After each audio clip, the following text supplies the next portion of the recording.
Hi guys, it's Michaela and you're watching FunsizedStyle. I have not chatted with you guys in real time while I'm in this Halo thing over a month, which is crazy because so much has happened in the course of a month and a half. I have so much to catch up on, and when I did my first update video in Halo Attraction, I realized there was so much that I forgot to share with you guys, so I wanted to do that today. One thing kind of led to another thing, and then I was like, well, I'll just kind of wait until do an update video till I have more to elaborate on this part, and then another thing happened, and it's just been crazy. Like, when I was talking to my friends that have been in Halo Attraction, they're like, it's a wild ride, every day different, and I really didn't expect it to be a wild ride as it has. Everything's good, everything's fine, but you'll notice I have some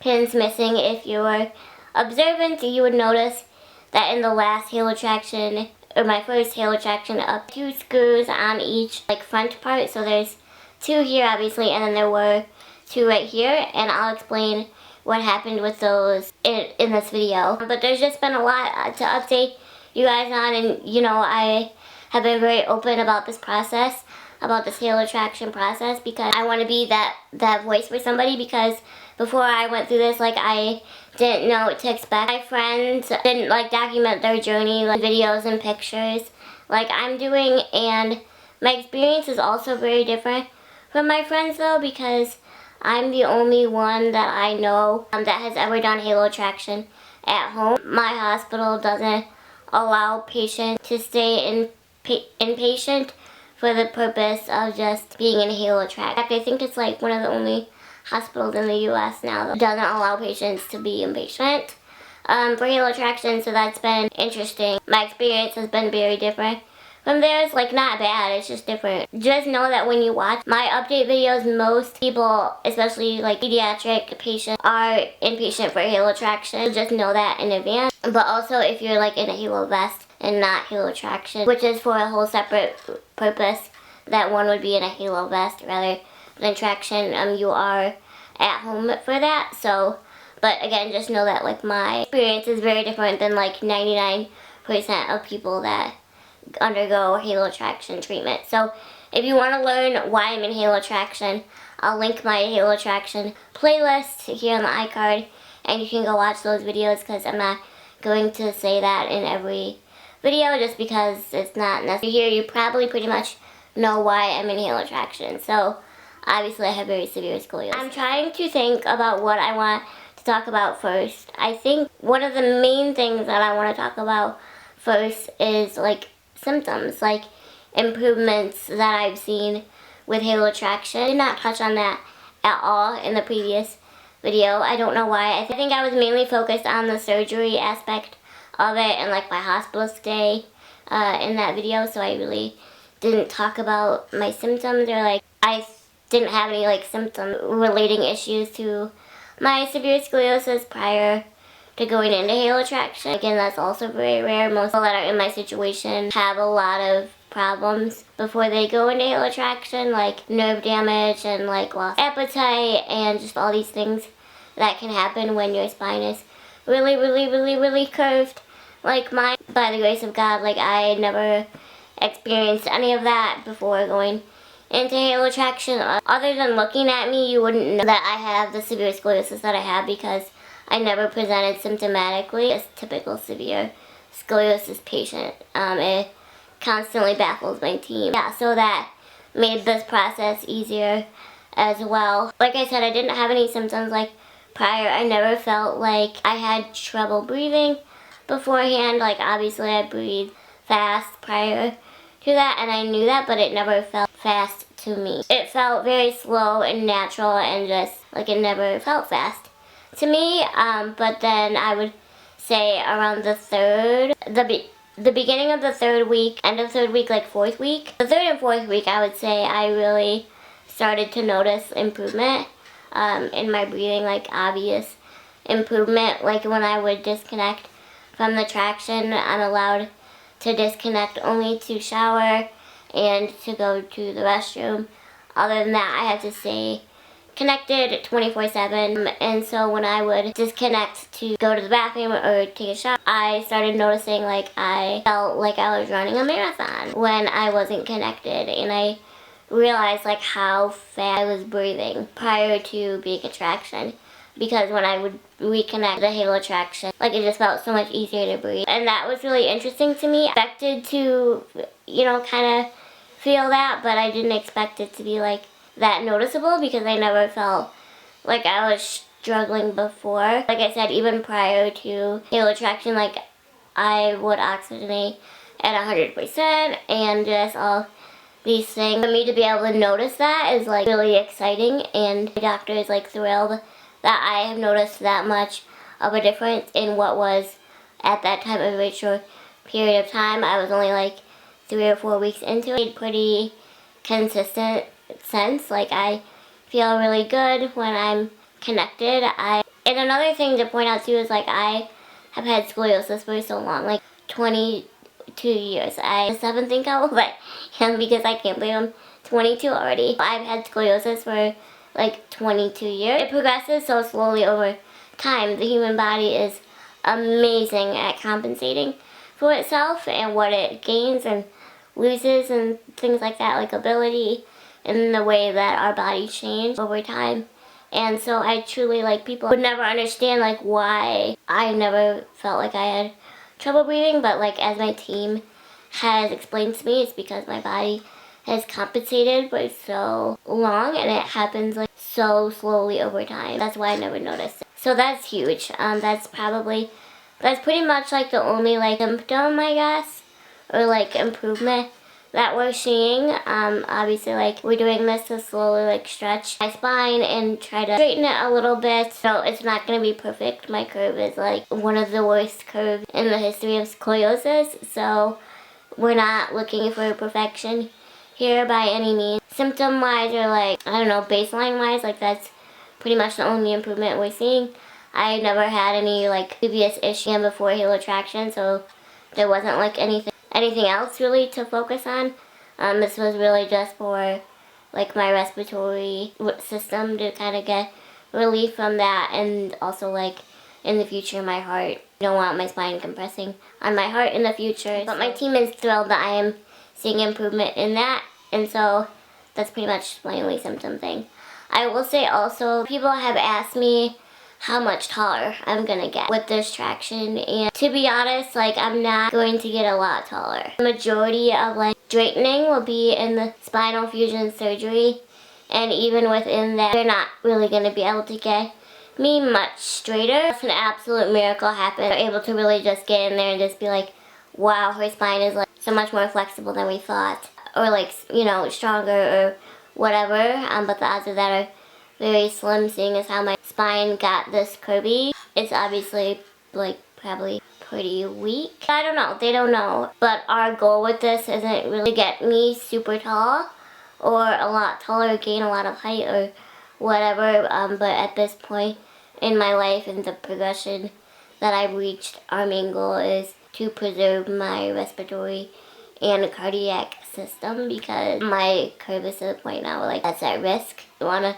learn why I never pursued this until this point, you can watch this video in the iCard, and there's actually some medical reasons as to why I never pursued this. As for height, I'm really again not going to be much taller. Where you guys see me at now is where I'm going to probably be after surgery. At this point, it's really just to prevent my curve from getting any worse than it is. Again, it's a bummer. Obviously, like going through all this, I would love to see some of the same benefits that my friends have seen with this, but they did it at a much sooner time in their life than I am. And again, I wouldn't say I regret waiting this long, because again, there were medical reasons as to why I waited this long, and everything happens for a reason, and like I just truly believe that this is when it was meant to be, and I can't go back. Like this is state that my body is in now. The machine measures my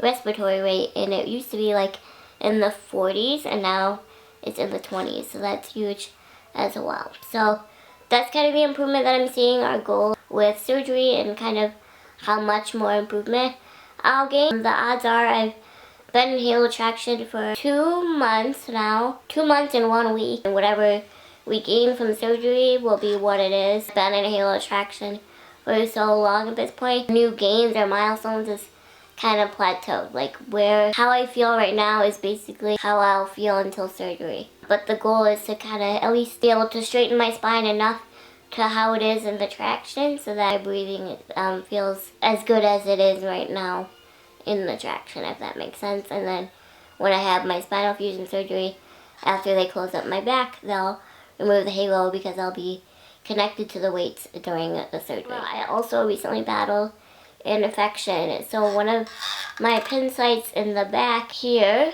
got pretty infected. Back here, it can happen in halo traction, and it's pretty common the longer that you're in traction. Oh gosh, this was probably like, I would say 3 weeks ago now when I started noticing it, and that's kind of the point that infection typically happens when you're in halo traction for this long. So I just started feeling like pain, and this is gross, but like stuff was coming out of it, the pin site, and it was blood coming out of my head a little bit, nothing crazy. So I had to get an antibiotic right away. Specific site of infection, like area of infection, is not good. You don't want infection in the head or like near the brain or anything like that. So you have to act pretty quickly. It's fine. It's not dangerous. Like, you just take care of it. I called my team and they took care of that for me.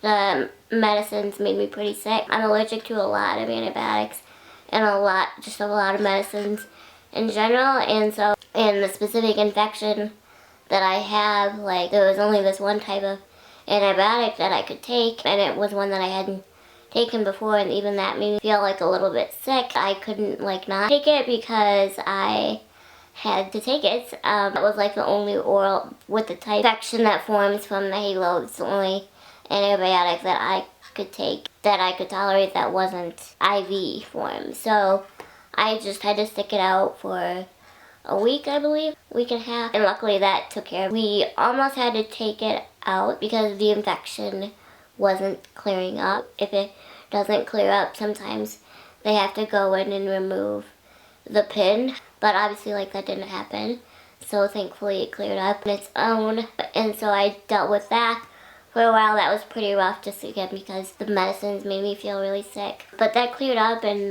well and everything. I also got my first set of x-rays last month, and those look really good. Like, my neck looks really good and everything. Like, I really good. The other thing that I want to talk about is the elephant in the room, and that these two pins are missing. So that's kind of like what I battled with infection for. Luckily I haven't, knock on wood, dealt with any other infection. Like I said, the risk just kind of goes up the longer that you're in traction. It's just one of those things when you have foreign objects sticking out of your head and you have an open wound. Like, that's just the nature of the beast. I want to talk about the elephant in the room, and that these two pins are missing. So I have been through a lot this past 2 months. Like I said in the beginning of this video, people told me it was going to be a wild ride, but I truly didn't think it would be as wild as it had been. Like, there's been easy days and there's been really hard days, and so many ups and downs. Wild. Every day is so different.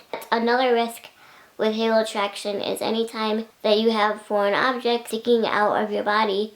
I'm not talking like internally, like the rods in my legs. I'm talking like externally, like you can see these. Like, micro movement can cause the body to reject the object, and like it can start loosening up. They just start to slide out, and that's what happened with these two pins in the front. I started out this journey with 9, and I now have 7. So the first time that it came out, the first one came out, they didn't both fall out at the same time. So the first time it happened, I was getting out of the shower and I felt this really weird pain in the front of my head, like, and on my face. And the first thing when I have like pain or anything weird feeling is my team says, before you call us, check to make sure none of the pins are loose, so that they can instruct me to what to do if they are loose. So I did that. I knew to do that, and I started checking all of them, and they were good.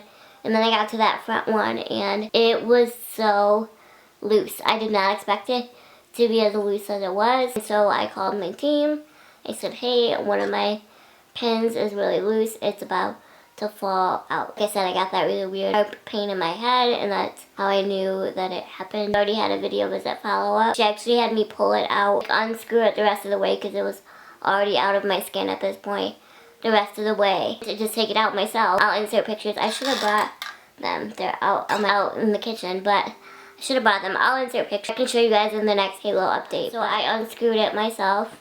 That was wild. Just sitting there on a Zoom call with my doctor, unscrewing this foreign object out of my head. Like, everything's fine. It's amazing. Like, it seals up the very next day. There's not really a risk for infection. I mean, there is, but like there isn't, because it heals up so fast. By the time I woke up the next day, it was sealed up. The hole was already closed. So that was really scary at first. Like, I was so nervous because she was like, yeah, go ahead. They put 1 or 2 more than you typically need in case something like this happened. 5 days later, I was laying down in bed. I was gonna take a nap because I was tired. I've been napping a lot. Like, during this journey, it just wipes me out. Stressful days, but I was gonna lay down in bed. I got in bed. I got that weird pain in my head again, just this really sharp, quick pain, and I'm like, oh no. Sure enough, then the one right next to the one that fell out was loose. I called my team and I was like, another pin is loose. My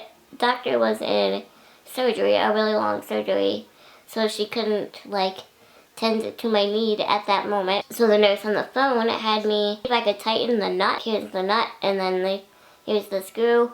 She had me see if I could at least tighten the nut to kind of make it feel more secure, because it wasn't quite as loose as the other one was when it came loose. We thought maybe by tightening the nut, they would kind of at least help it to stay in. And when I bumped it to to tighten the nut, I must have moved it just the right way, and it slid the rest of the way out while I was talking to my nurse on the phone. And I was like, scratch that, because it just slid out. She talked to my doctor, and I have to go in this week and get 2 more put in while I am, 1 or 2 more, while I am fully awake. Operating room, no, just a numbing shot, and they're gonna put them in. And then also tighten the 7 that I have left. I'm absolutely terrified, because if you remember in my first Halo Attraction update, I said how when they tightened the screws, it was the worst pain that I've ever felt in my entire life. And I've had 3 fractures at once. To say that that was the worst pain I've ever felt in my life speaks volume. And the fact that I have to do this awake absolutely terrifies me. And I know a lot of people's questions is like, why don't they sedate you? Well, I don't know. I think it's because it's a very quick thing, and so they don't want to go through the whole general anesthesia sedation process unless they absolutely have to. I can't do like twilight anesthesia because it's very dangerous for someone with osteogenesis imperfecta type 3 to have twilight anesthesia, because you don't have that respiratory support, you're not on the gun. It's just because it is generally pretty quick, but the pain is indescribable. I never scream of pain, but my body went into fight or flight mode when they tightened all my screws 24 hours after surgery. I'm just not looking forward to going through that again. Short term, I'm okay, like these couple days. I'm long term until my surgery, which is in like a month and a half, almost 2 months, I don't know. It's not good because, as you can see, I'm lopsided now. Like, I have 3 on the side, 2 here, and then I had 2 here and 2 over here. Now the weight is not evenly distributed. It can put a lot of pressure on these 2 front pins that are left, and those could pop, fall out. So if they become loose, so you can't long term leave them because of that weight distribution is way off center now. And it's just not super safe to be left like that long term. Again, right now I'm fine. Like, it's 100% safe to be connected to the traction.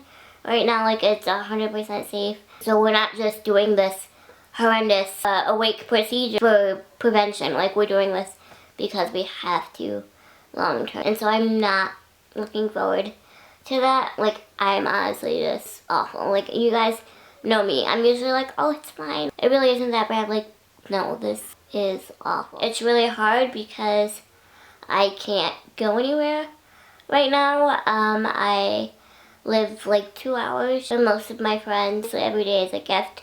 But I'm saying like daily activity-wise, there's just not a lot to look forward to. I'm kind of reaching the point where every day feels like one long day. So it doesn't feel like separate days anymore, because I just wake up and do the same thing all over again. The days are very monotonous and they're long. It's mid-November when I'm filming this. I figured this would kind of be the point that I burn out, and I was right. I'm over it. I am so grateful for what this Halo attraction is doing for me and has done for me, but I'm over it. I'm doing the same thing every day. Like, I love my parents and my twin brother, but like, they're the only people I've seen like this whole time. In like, what is it? Let me check my counter. I think 64 days. Let's see. Yeah, they're like the only ones that I've seen in 64 days other than medical personnel. And so it's been hard. I think a lot of people think that like this is the hardest part. But for me, the loneliness and like the not social aspect of it, not being able to leave my house for 64 days and counting is like the hardest part. Like, it feels like COVID quarantine all over again. You guys know when the whole COVID thing started, I quarantined for over 100 days of my history with H1N1. And so it kind of feels like that all over again. Quarantined at the beginning, while society kind of got a grip on it. I realized toward the end they're like, I just can't live like that. And so I started going out again. Now I'm quarantined again because I'm not for COVID reasons, but because of being in traction. For obvious major safety reasons, I have to disconnect it from traction when in transit in the car. And honestly, at this point, I don't like being disconnected. I'm supposed to be disconnected 24/7 anyways, and I also don't like to disconnect for very long, except to go to the bathroom and shower, and then I'm like ready to be hooked back up again because it feels like I'm running a marathon when I'm not connected now. So it's like that has been the hardest part of it, just like the mental aspect of it and like not having things to look forward to. And I got a really bummy email today about something that was canceled for 2021 already due to COVID, which I was shocked about. I did not expect something in the middle of the summer in 2021 to still be canceled because of COVID. That never crossed my mind. I'm not quite ready to talk about it yet. It's kind of where I'm at mentally with this whole thing. I'm over it. It's not, like I said, it's not the halo that's bothering me. It's not being able to like go out and like live. I said my parents and my twin brother are the only people I've seen in like 64 days, and I haven't gone anywhere except medical appointments this whole time in like, again, 64 days. Oh, I also went to the cardiologist, so everything's fine, but I got a call like 2 weeks ago, and since this is such a big surgery coming up, a spinal fusion, and I'll be under for so long, like 10 to 13 hours, they want to make sure my heart is so I needed like some updated tests, even though I was just there in August, so everything looks good. I got that done and my heart is good. Surgery, so if you guys could just pray that my heart does well. And all these extra steps that they're having me do this time around like makes me realize how big of a surgery this is, because usually when I have a surgery like I just show up, but now I have to do all these extra steps. But it's good they're keeping everything in account. But I've been talking for so long, I don't even know how long this video is, so I just kind of wanted to update you guys. There's been a lot going on. Also, if you follow me on Instagram, you know all the stuff I've talked about. It's been hard, like honestly, there's just days where I'm just done, but it's not time to be done yet. Still have a ways to go. I keep going because I have all of you to keep me going, and you have been showering me with so much love. I've received so many cards and gifts from all of you. Like, it truly brightens my day more than you'll ever know, and I just want to say thank you. You guys truly helped lift me up on the most difficult of days. Like, this is more difficult than I ever imagined, and so I just wanted to say thank you for lifting me up during this time and allowing me to share this journey with you and be vulnerable with you. And I hope that this can help someone else that may have to go through this in the future. I hope that somebody doesn't have to go through this in the future, but the reality is, like, it's a possibility. Like, scoliosis is a beast. I'll put a link down below where you guys can donate to the Scoliosis Research Society. They do such great work, and to them, maybe one day we won't have to endure this. I've been talking for so long, so I'll go ahead and end this video here. Sorry, one more thing. I forgot to mention this in the previous video as well. The only reason I'm not wearing makeup except for lipstick is because I'm on sterile protocol, so like I have to keep these pen sites super clean, so I can't be wearing any kind of makeup around my eyes, my eyebrows, or my skin, obviously, so that's why I can't wear makeup, and it's such a bummer. I never realized like how much I miss looking glam. Wow, I missed that. But alright, thank you guys for watching this long video and allowing me to share this journey with you, and I'll see you guys in my next video.